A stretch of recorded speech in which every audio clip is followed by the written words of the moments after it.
দেখো বাপু, হায়দ্রাবাদ তোমরা হতে পারো আমার ভালোবাসার স্নেহের আদরের দ্বিতীয় গ্যাংস্টাররা অথবা এইবারের জন্য মেন গ্যাংস্টাররা, বাট ওরা আন্ডারগ্রাউন্ডের বাজ পাখি, বুঝলে তো গুরু। ওদের সামনে আমি কিছু বলতে পারবো না ভাই। খালি একটা কথাই বলবো যে দোস্ত আমায় তোমাদেরই লাগলো দেখে বেশি, বুঝলে তো। তোমাদের বাকিদের খেলা দেখে একটু বুঝে যাওয়া দরকার ছিল যে কেমন কি কেস হতে পারে। তোমাদের বাকিদেরকে দেখে একটু শিক্ষা নেওয়া উচিত ছিল, বাট তোমরা শিক্ষা না নিয়ে বেশি চওড়া হতে গেলে। তোমরা আবকি বার 300 পারের মাইন্ডসেট নিয়ে নামলে, টিকতে দেখবে ওরা। ওদের সব এক একটা নারকল জল খাওয়ানো, এগুলো বোলার নয়, এগুলো মিসাইল এক একটা। কি ভাবছিলে তোমরা এগুলো বোলার? গুরু, ওখানেই তোমরা ভুলটা করেছো, ওইখানেই তোমরা ভুলটা করেছো। খালি চোখে কি দেখলে? ডিএসপি, তারপর হচ্ছে রাবাডা, তারপর হচ্ছে ইয়ানসান নাহা, ওগুলো চশমা পরে তোমাদেরকে দেখতে হতো, যেগুলো এক একটা নারকল জল খাইয়ে তৈরি করা ভাই মিসাইল।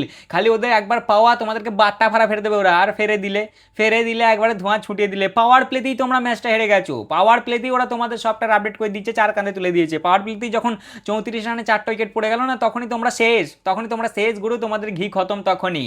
বহু লোক, মানে আমি অনেকজনকেই দেখলাম যারা ভাবছিল যে ভাই এই রানটা আরামসে হয়ে যাবে। আমি মোটেই ভাবিনি ভাই, আমি এদেরকে ভালো করে চিনি এরা কি করতে পারে, বুঝলে তো। বহু লোক এটা ভাবছিল যে ইয়ার এরা কত স্লো খেললো ভাই, জাস্ট 168 রানই বানালো 5 উইকেটে। এই রান তো ভাই ব্রেকফাস্টে খায় হায়দ্রাবাদ। ওদের ওপেনিং পার্টনারশিপই তো এইখানে হাফ রান বানিয়ে দেবে, এরা তো ম্যাচ ওয়ান সাইডেড করে দেবে, একবারে যাচ্ছে তাই করে দেবে।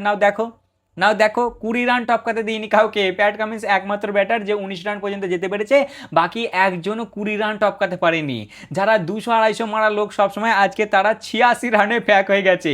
আইপিএলের সব থেকে লোয়েস্ট মানে আর কি রান এটা হায়দ্রাবাদের, মানে এর থেকে কম রান এরা আর কখনো বানায়নি কো। 86 রানে এদের 10টা উইকেট পড়ে গেছে, 15 ওভারে প্যাক হয়ে গেছে ওরা, 15 ওভারে। এবং 82 রানে এই ম্যাচটা জিতে গেছে গুজরাট টাইটান্সের আইপিএলে রানের মার্জিনের সব থেকে বড় জিত এটা। আমি জানতাম এদেরকে এরা টিকতে দেবে না, কারণ এদের সবসময় একটাই মাইন্ডসেট, একটাই চলে ভাই, যে হাঁকাও হাঁকাও, যা হবে হাঁকাও, দেখতে হবে না পিচ কেমন চলছে, কেমন কি বিহেভ করছে, কতটা কি হেল্প পাচ্ছে বোলাররা, এরা কিচ্ছু দেখে না। এরা খালি কানার মতন হাঁকাও হাঁকাও, হয় স্পার না হলে উস্পার। এদের ব্যাটাররা একটা জিনিস খেলতে জানে, হয় একদম পুরো ধরতক্তা মার ব্রেক, আর না হলে কেল্লা ফতে আউট হয়ে বাড়ি চলাই। ওটা সব জায়গায় চলবে না, সব জায়গায় চলবে না গুরু। আজকে ওই সাই সুদর্শন এবং ওয়াশিংটন সুন্দর যে পার্টনারশিপটা করলো না, কত রানের পার্টনারশিপ হয়েছিল ওদের? 41 বলে 60 রানের। ওরকমই তোমাদের একটা পার্টনারশিপ আজকে করতে হতো।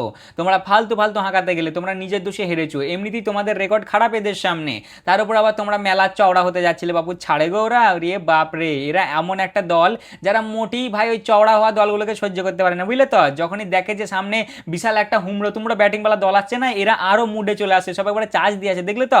বোলিং দেখলে রে বাপ রে, যেমন ডিএসপি সেরকমই রাবাডা। আর ওদেরকে দেখে তো ইয়ানসেন আবার আলাগ লেভেলেরই ফর্মে চলছে ভাই। ইয়ানসেন কেন, সরি ভাই, হোল্ডার তো আলাগ লেভেলেরই কারেন্ট মারছে, ওকে তো ছোঁয়া যাচ্ছে না। বাপরে বাপ বোলিং। লাস্ট 5টা ম্যাচে 5টা জিতে দিয়ে রয়েছে, এখানে 7টা ম্যাচ পরে এই টিমটা তোমার 7 নম্বরে ছিল, সেখানে 12টা ম্যাচ পরে এরা 16টা পয়েন্ট নিয়ে আছে ভাই তোমার টপে। অলমোস্ট কোয়ালিফাই করে গেছে, মানে কোয়ালিফাই করেই গেছে, জাস্ট কিউটা লাগিয়ে এদের সামনে। এরা টপ 2 টার্গেট করছে ভাই, টপ 2। আর আমার তো মনে হচ্ছে টপ 2 এরা থাকবে, এরা নামবে না। যে জায়গায় উঠে গেছে না, এরা সেই জায়গা থেকে আমার নামবে বলে তো মনে হচ্ছে না। রে বাপ রে বোলিং, ওরে বাপ রে, 86 রানে প্যাক করে দিলে ভাই। হায়দ্রাবাদের মতন ব্যাটিং লাইন আপকে 86 রানে প্যাক। ওরা কোনো খেয়েই খুঁজে পেলে না যে হইলোটা কি আমাদের সাথে, হইলোটা কি রে বাবা।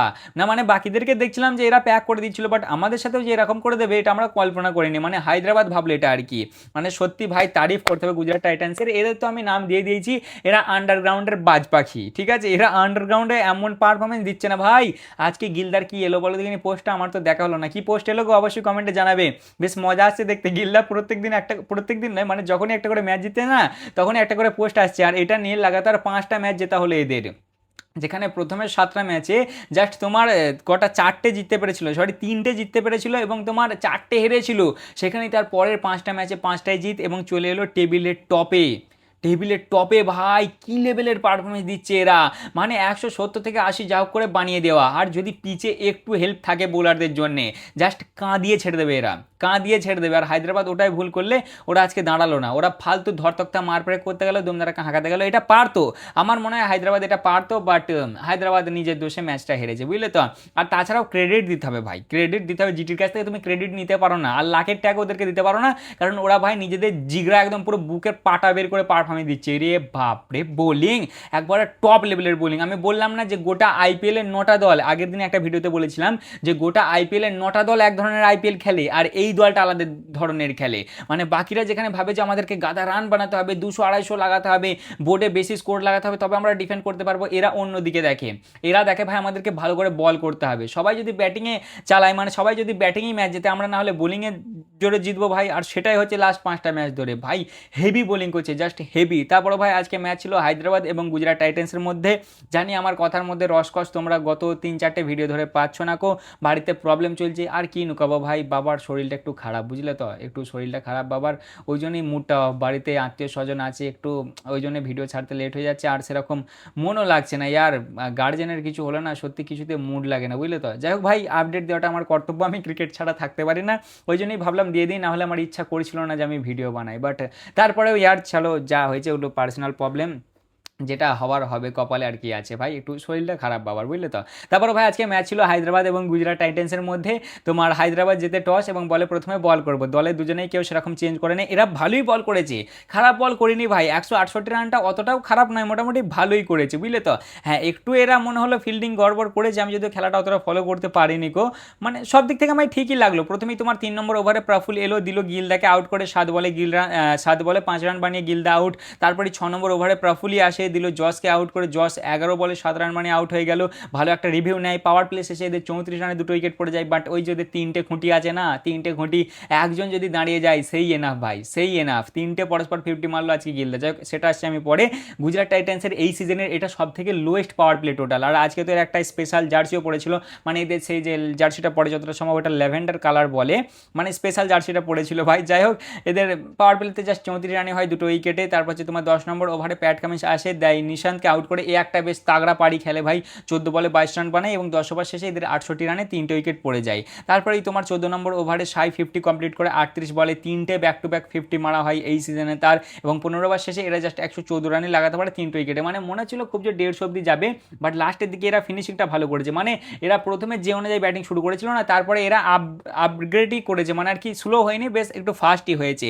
তারপরে তোমার 17 নম্বর ওভারে সাকিব আসে, দেয় সাইদাকে আউট করে, সাইদা 44 বলে 61 রান মানে আউট হয়ে যায়, এবং 20 নম্বর ওভারে সাকিব দেয় ওয়াসিকে আউট করে, 33 বলে 50 রান মানে ওয়াসি আউট হয়ে যায়। এই দুটো পার্টনারশিপ বা এই দুটো ব্যাটিং খুবই গুরুত্বপূর্ণ ছিল। পিচটা মোটেই সহজ ছিল না ভাই, বোলিং ফ্রেন্ডলি একটু পিচ ছিল, মানে পেসাররা একটু হেল্প পাচ্ছিল। যাই হোক লাস্টে রাহুল তেবাতিয়া 1 বলে 4 রান বানায়, আর জেসন হোল্ডার 10 বলে 11 রান বানায়। এর একটা আই থিঙ্ক ক্যাচ ড্রপ হয়েছিল 1 রানে, দিয়ে এরা 168 লাগিয়ে দেয় 5 উইকেটে। বোলিংয়ের দিক থেকে দেখতে গেলে তোমার প্যাট কামিন্স 4 ওভার 20 রান খেয়ে একটা উইকেট, NKR মানে নীতিশ কুমার রেড্ডি 3 ওভারে 27 রান খেয়েছে, একটা উইকেট নিতে পারেনি। প্রফুল 3 ওভারে 17 রান খেয়ে 2টো উইকেট। ঈশান 4 ওভারে 46, ঈশান একটু মার খেয়েছে আজকে। সাকিব 4 ওভারে 37 রান খেয়ে 2টো উইকেট, আর শিবাং 2 ওভারে 29। প্রথমের 1 থেকে 6 অর্থাৎ পাওয়ার প্লেতে 34 রানে 2টো উইকেট, তারপরে 7 থেকে 15-এর মধ্যে 80 রান লাগিয়ে দেয় 1 উইকেটে, আর তারপরে 16 থেকে 20 54 রানে 2টো উইকেট। মানে এরা মিডিল অর্ডারে এবং ফিনিশিংটা মোটামুটি পিচ অনুযায়ী ভালোই করেছে, খুব খারাপ করেনি কো। যাই হোক তারপরে আসে তোমার জিটির ব্যাটিং, হায়দ্রাবাদের ব্যাটিং আর জিটির বোলিং আছে। আর জিডি কি লেভেলের বোলিং শুরুয়াত করে ভাই, প্রথম ওভারেই ডিএসপি মেড ইন উইকেট, প্রথমে 3টে বল ডট, 4 নম্বর ওভারে অ্যারেস্ট করে ফেললে তোমার ট্রেভিস হেড ভাই 4 বলে 0 রান বানিয়ে আউট হয়ে গেল, এবং সেই ওভারটা মেড ইন ছিল। মানে দেখে একটা মনে আলাদা লেভেলেরই শান্তি এলো। আমি জিটি ফ্যান নয়, বাট তারপরেও আহমেদাবাদের গ্রাউন্ড, সেখানে ভাই হেড 0 রানে আউট হচ্ছে, সাইলেন্সার নিজে সাইলেন্স হয়ে যাচ্ছে, ওফ এই জিনিসটা আমরা ভাই স্বপ্ন দেখেছিলাম বুঝলে তো, বাট পূরণ হয়নি। বাট আজকে জিটি একটা পূরণ করলে ভাই মানে একটু দেখে ভালো লাগলো। আমি হেটার নয় হায়দ্রাবাদের আর ফ্যানও নয় জিটির, বাট ওই দুজনের সাথে একটু আলাদা কানেকশন আছে তো ওই জন্যই আর কি। যাই হোক তারপরেই তোমার 2 নম্বর ওভারে আসে রাবাডা, দেয় অভিষেককে আউট করে, আমাদের খেপু একটু আনলাকিভাবেই আউট হয় ভাই, 4 বলে 6 রান বানিয়ে আউট হয়ে যায়, তার হাতে লেগে বল ভেতরে ঢুকে যায় এবং উইকেট পড়ে যায় ভাই, আউট হয়ে যায়। তারপরেই তোমার 4 নম্বর ওভারে রাবাডা আবার আসে, দেয় ঈশানকে আউট করে, 7 বলে 11 রান বানিয়ে ঈশান আউট, এবং 6 নম্বর ওভারে রাবাডা আবার আসে, দেয় তোমার সামরানকে আউট করে, সামরান 15 বলে 9 রান বানিয়ে আউট। দিয়ে পাওয়ার প্লে শেষে এদের 34 রানে 4টে উইকেট পড়ে যায়, ওদের 34 রানে 2টো উইকেট পড়েছিল, এদের 34 রানে 4টে উইকেট, 2টো উইকেট এক্সট্রা পড়ে যায়। আর সেখান থেকে মনে হয় যে হায়দ্রাবাদের কেল্লা ফতে, এখান থেকে তো আর কামব্যাক করতে দেবে না গুজরাট টাইটান্স, আর সেটাই হয় ভাই। তারপরেই তোমার মাঝে আই থিঙ্ক 10 নম্বর ওভারে প্রাসিদ আসে, দেয় সালিলকে আউট করে। সালিল 13 বলে 16 রান বানিয়ে আউট হয়ে যায়। 10 ওভার শেষে জাস্ট 56 রানই হয় 5টা উইকেটে, আর তারপরে তো উইকেটে ছাড়িয়ে লেগে যায় ভাই। 11 নম্বর ওভারে জেসন আসে, দেয় ক্লাসেনকে আউট করে। 16 বলে 14 রান বানিয়ে ক্লাসেন আউট, এদের মেন খুঁটি এইবারের।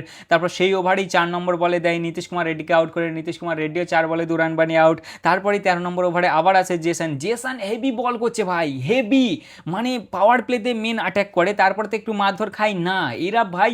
হেভি পেসারগুলো না জাস্ট ভাই টপ লেভেলের পারফরমেন্স দিচ্ছে এদের, যেমন হোল্ডার দিচ্ছে সেরকমই রাবাডা, সেরকমই আরশাদকে নামিয়ে দাও আরশাদও, সেরকমই ডিএসপি, সেরকমই প্রসিদ, সবাই হেভি বল করছে, হেভি এক কথায় বলতে গেলে মানে জিটির পেস ফ্যাক্টরি ভাই জাস্ট ফাটিয়ে দিচ্ছে, বুঝলে তো। আচ্ছা 13 নম্বর ওভারে জেসন আউট করে দেয় শিবাংকে। শিবাংও তোমার 4 বলে 6 রান বানিয়ে 6 বলে 4 রান বানিয়ে আউট হয়ে যায়। তারপরে 14 নম্বর ওভারে প্রসিদ আসে, দেয় প্যাটকে আউট করে। প্যাট 9 বলে 19 রান বানিয়ে আউট হয়ে যায়। এবং তোমার 15 নম্বর ওভারে প্রসিদ আসে, দেয় প্রফুলকে আউট করে। 8 বলে 3 রান বানিয়ে প্রফুল আউট হয়ে যায় এবং 46 রানে এরা প্যাক হয়ে যায় 15 ওভারে, মানে 14.5 ওভারে, এবং 82 রানে এই ম্যাচটা জিতে যায় গুজরাট টাইটান্স। লাস্ট 5টা ম্যাচ এরা এইভাবেই ডমিনেটিং পারফরমেন্স দিয়ে জিতে আসছে। সবার প্রথমে সিএসকেকে হারিয়েছিল 8 উইকেটে, মানে সিএসকে সামনে জিতেছিল 8 উইকেটে, আরসিবির সামনে 4 উইকেটে, পাঞ্জাবের সামনে 4 উইকেটে, রাজস্থানের সামনে 77 রানে, এবং হায়দ্রাবাদের সামনে আজকে 82 রানে। এরপরের দুটো ম্যাচ হচ্ছে তোমার কেকেআর এবং সিএসকে, আর হায়দ্রাবাদ এই ম্যাচটা হেরে গেল। বর্তমানে এরা আছে 3 নম্বরে, জিটি আছে 1 নম্বরে। হায়দ্রাবাদ 12টা ম্যাচ খেলেছে, 7টা জিতেছে, 5টা হেরেছে, 14 পয়েন্ট এদের কাছে আছে, এবং এদের নেট রান রেট হচ্ছে 0.33-এর। এদের এর পরে দুটো ম্যাচ হচ্ছে সিএসকে এবং আরসিবি, এদের নেট রান রেটটা অনেক ওপরে ছিল ভাই, বুঝলে তো, অনেকটা নিচেই চলে এলো। হায়দ্রাবাদের এটা লোয়েস্ট টোটাল আইপিএলে, এবং জিতের দিক থেকে জিটির সব থেকে বড় জিত এটা রানের মার্জিনে। বোলিংয়ের দিক থেকে দেখতে গেলে ডিএসপি 3 ওভার বল করেছে, একটা মেডিন, 11 রান খেয়ে একটা উইকেট। আচ্ছা রাবাডা 4 ওভারে 28 রান খেয়ে 3টে উইকেট। জেসন 4 ওভারে 20 রান খেয়ে 3টে উইকেট। প্রসিদ 3 ওভারে 23 রান খেয়ে 2টো উইকেট। আর রাশিদ 0.5 ওভারে 3 রান খেয়েছে, একটাই উইকেট নিয়েছে। প্রথমের দিকে তো মনে হচ্ছিল ভাই বোলিং করাবে না হয়তো, বাট লাস্টের দিকে এসে বোলিং করাই এবং এই ম্যাচটা জিতে যায়। তা মোটামুটি এই ছিল আজকের ভিডিও, আর আমার প্রেডিকশনও ঠিক হয়েছে আজকে, ঠিক আছে। কালকে আছে মেন ম্যাচ, আজকেই আছে মেন ম্যাচ তোমার কেকেআর ভার্সেস আরসিবি। কেকেআর বলার আমায় বলেছে দাদা তুমি কেকেআরকে নিয়ে প্রেডিকশন দেবে না, ঠিক আছে, ঠিক আছে, তোমরা যা বলবে তাই হবে। আমার মনে হচ্ছে এই ম্যাচটা আরসিবি জিতবে, দেখা যাক কি হয়, ঠিক আছে। তা মোটামুটি এই ছিল আজকের ভিডিও, কেমন লাগলো অবশ্যই জানাবে, ভালো লাগলে লাইক কমেন্ট শেয়ার অবশ্যই করবে। দেখা হচ্ছে আবার পরের ভিডিওতে, চলো ততক্ষণের জন্য টাটা।